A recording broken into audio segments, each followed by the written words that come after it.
In life, there's a lot to figure out. Will the choice I make drive the business towards success or failure? Which media outlet or political leader do I trust? Should I trust? Do we choose livelihoods over lives to manage a pandemic? And will climate change end life as we know it on Earth? You know, insignificant stuff like that. And then there's doing. Some of that is physical, implementing the plan, like running away from a threat. Some of the action, though, is in the mind, like forming beliefs.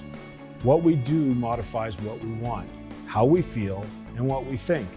And all of those functions modify each other, including doing. Stocks and flows. Basically, this means there is always something collecting somewhere before it's on its way to somewhere else. Context comes in all sorts of flavors. It's in any situation that you're immersed in. And so here are some of the key flavors that can be present and interacting with each other because, well, complexity in systems.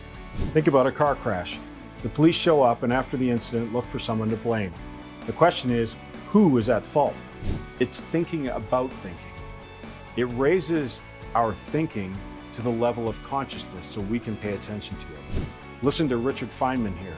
The first principle is that you must not fool yourself, and you are the easiest person to fool.